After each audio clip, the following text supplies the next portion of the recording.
నమస్తే. శ్రీ గురుభ్యో నమః. శ్రీమాత్రే నమః. ఆదిత్యాయ చ సోమాయ మంగళాయ బుధాయ గురు శుక్ర శనిభ్యై రాహవే కేతవే నమః. జపాకుస్మ సంకాశం కాశ్యపేయం మహాధృత్యం తమోరం సర్వపాపగ్నం ప్రణతోస్మి దివాకరం. గ్రహరాజు అయినటువంటి రవిరాజుకు నమస్కరిస్తూ ప్రతి మాసంలో మనం చెప్పుకునేటువంటి పక్షఫలాలు. పక్షఫలాలు అంటే మాసఫలాలు చెప్పుకున్నాక పక్షఫలాలు ఎందుకు అంటే, ప్రతి పక్షంలో కూడా మారేటువంటి కొన్ని గ్రహాలు ఉంటాయి. అంటే కొన్ని మనకు సంవత్సర కాలం 18 నెలలు ఇలా మారేటువంటి పెద్ద గ్రహాలు ఉన్నప్పటికీ 2.5 రోజులకు ఒకసారి మారేటువంటి చంద్రగ్రహణం ఉంటుంది.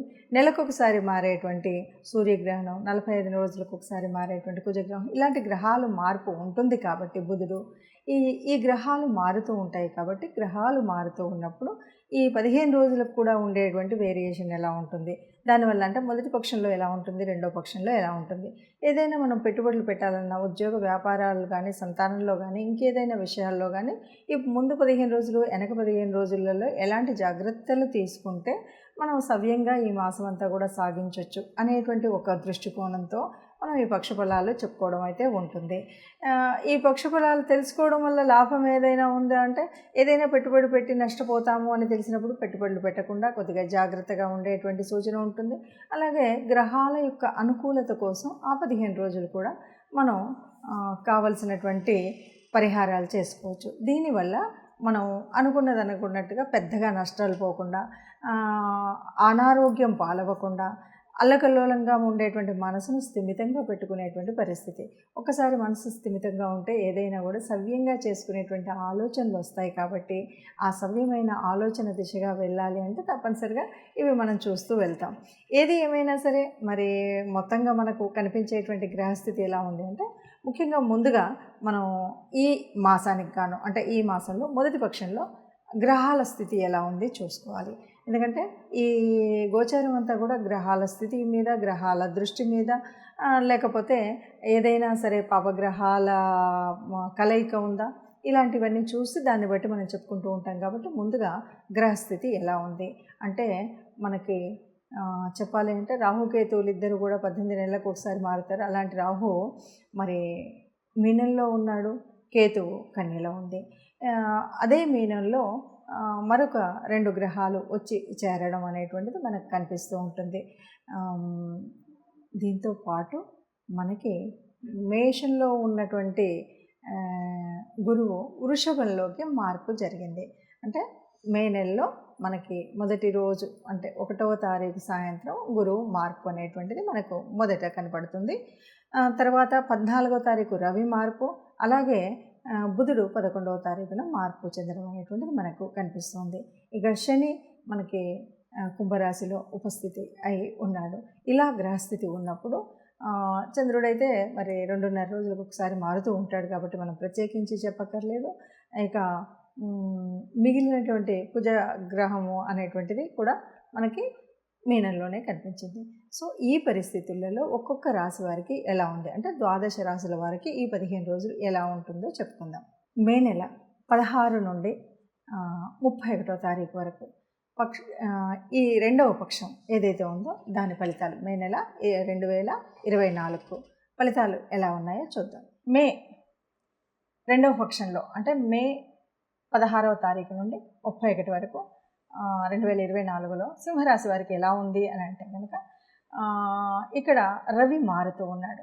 రవి మారుతూ ఉన్నప్పుడు అలాగే రెండవ పక్షంలో బుధుడి మార్పు కూడా కనిపిస్తుంది. ఈ రకంగా కొంచెం అనారోగ్యంగా ఉన్నటువంటి పరిస్థితి కొంచెం మెరుగవుతుంది. దీంతోపాటు ఏంటంటే, కొద్దిగా జాగ్రత్త తీసుకున్నట్టయితే ఆర్థిక వ్యవస్థ అంటే నేనేదో చేయలేకపోతున్నాను అనేటువంటి భావం ఏదైతే ఉందో అది పోయి, నేను ఏదైనా చేయగలుగుతాను, ఎక్కడికి వెళ్ళలేదు, నా ప్రణాళిక నేను వేసుకోగలుగుతాను అనేటువంటి స్థితికి అయితే వస్తారు. ఏది ఏమన్నా ఈ రాశి వారు ఈ పక్షంలో కూడా రవిని ప్రార్థించడం, లేకపోతే ఆదిత్య హృదయం వినడం, సూర్య నమస్కారాలు చేయడం అనేటువంటిది ఒక చక్కటి సలహా అని చెప్తాను. ఇది కనుక మనం చూసినట్టయితే మే నెలలో కొద్దిగా అనారోగ్యపు పరిస్థితులు అయితే కనిపిస్తున్నాయి. అట్లాగే బ్లడ్ ప్రెషర్, బీపీ అది ఉన్నవాళ్ళు, అంటే లో బీపీ కానీ, హై బీపీ కానీ, ఆరోగ్య పరిస్థితి, ముఖ్యంగా ఆరోగ్య పరిస్థితిలో కొద్దిగా సమస్యలు వచ్చేటువంటి ఇబ్బంది ఉంటుంది. కాబట్టి ఈ విషయంలో కొద్దిగా ఆరోగ్యం విషయంలో శ్రద్ధ తీసుకోవడం, ఆరోగ్యపరంగా కొంచెం జాగ్రత్తలు తీసుకోవడం ఉండాలి.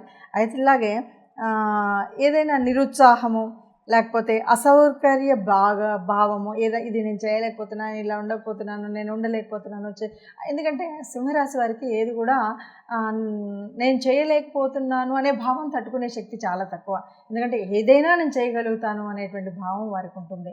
కాబట్టి ఈ ఇబ్బంది లేకుండా ఉండడం కోసం మీరు మీ స్వయంగా మీరు చేయవలసినటువంటిది ఏదైనా యోగా చేయడం కానీ, యోగా అభ్యాసం కానీ, లేకపోతే చక్కగా రవికి, అంటే ఆదిత్య హృదయం వినడం కానీ, లేదు సూర్య నమస్కారాలు చేయడం కానీ, ఇదొక్క రెమెడీ కనుక మీరు చేసినట్టయితే అసలు ఎలాంటి ఇబ్బంది లేకుండా మొదటి 15 రోజుల్లో హాయిగా, ఆనందంగా, సుఖంగా ఉంటారు.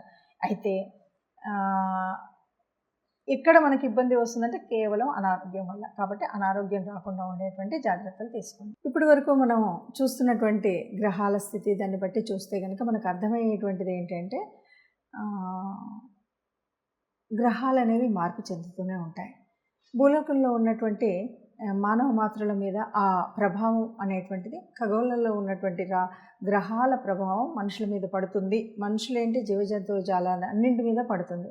అలా పడుతూ ఉన్నప్పుడు ఆ మార్పుల వల్ల కొన్ని మార్పులు అయితే మనకు జరుగుతూ ఉంటాయి. దాంట్లో మనం పుట్టినటువంటి రాశిని బట్టి, మన యొక్క యోగించేటువంటి గ్రహాలు ఏమున్నాయి, ఇలాంటి అన్నింటిని బట్టి చెందేటువంటి మార్పులు కానీ, యోగాలు కానీ, లేకపోతే ఒక సంతాన విషయంలో కానీ, వ్యాపార విషయంలో కానీ, ఉద్యోగ విషయంలో కానీ, మనం చేసేటువంటి అనేక రకాల కార్యక్రమంలో మనకు ఎలా జరుగుతుంది, అంటే మంచి అవుతుందా, చెడు అవుతుందా, చేసేటువంటి ప్రయాణాలలో కానీ ఆరోగ్యరీత్యా ఎలా ఉంటుంది, ఈ విషయాలన్నీ కూడా మనకు తెలుసుకోవడం అనేది బాగుంటుంది అని అన్నప్పుడు చాలామందికి ఒక ప్రశ్న ఏమిటంటే, మీరైతే మేషరాశి అన్నారు, మీరైతే మీనరాశి అన్నారు, మీరైతే అని చెప్తారు, కానీ మాకు అలా కాకుండా మీరు చెప్పినంత గొప్పగా లేదు, మామూలుగా ఉంది, లేకపోతే మీరు చెప్పినంత చెడు జరగలేదు, చాలా బాగానే ఉంది అనేటువంటి వాళ్ళు చాలామంది ఉన్నారు. దీనికి ఒకటే కారణం, జ్యోతిష్యులు తప్పు చెప్తున్నారన్నది కాదు. దీనికి ఉన్నటువంటి కారణం ఏంటంటే, జన్మజాతక రీత్యా మీ కుండలిలో మీకు అనుకూలించేటువంటి గ్రహాలు కనుక ఉన్నట్టయితే ఇది మీకు అంత ఎఫెక్ట్గా అనిపించకపోవచ్చు. నడుస్తున్నటువంటి దశ, అంతర్దశను బట్టి కూడా ఈ తేడా కనిపించవచ్చు. మరి అలాంటప్పుడు ఇవి ఎందుకు చెప్పుకోవాలి అంటే, దాదాపుగా కోటాను కోట్ల మందిలో మనకు ఇది యాక్యురేట్ రిజల్ట్ అనేది చెప్పడం కాదు. యాక్యురేట్ రిజల్ట్ కావాలి అంటే తప్పనిసరిగా మీ జాతకాన్ని జ్యోతిష్యులకు చూపెట్టుకోండి.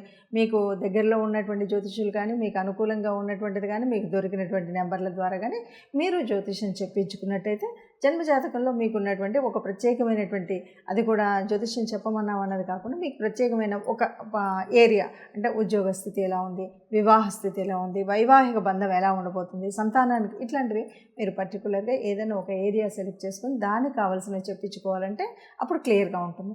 మరి ఇది ఏమిటంటే అందరికీ కామన్గా మనం చెప్పేటువంటిది, ఈ రాశి వారికి ఈ వచ్చే కాలంలో ఇలా ఉంది కాబట్టి మీరు తగు మాత్రం జాగ్రత్త తీసుకొని అధికంగా ఖర్చు చేసుకోకపోతే మీకు ఆర్థిక వ్యవస్థ బాగుంటుంది. మీరు సంతానంతో ఉన్నప్పుడు ఇలా ఉంటే మీ సంతానం బాగుంటుంది. ఇట్లాంటివన్నీ కూడా మీకు తెలుస్తూ ఉంటాయన్నమాట. దానికోసమే మనము ఈ పక్షఫలాలు కానీ, మాసఫలాలు కానీ చెప్పుకోవాలి. ఇవన్నీ కూడా చెప్పుకుంటే మనం రాబోయే చెడుని కలగకుండా ఉండడం కోసం ఏం జాగ్రత్తలు, ఏ రకమైన ముందు జాగ్రత్తలు తీసుకోవాలని. ఎందుకంటే ఒక రకంగా అందరం సుఖంగా ఉండాలి, అందులో మనం ఉండాలి అన్నదే మనది. అందుకే సర్వే జనా సుఖినో భవంతు అంటాం.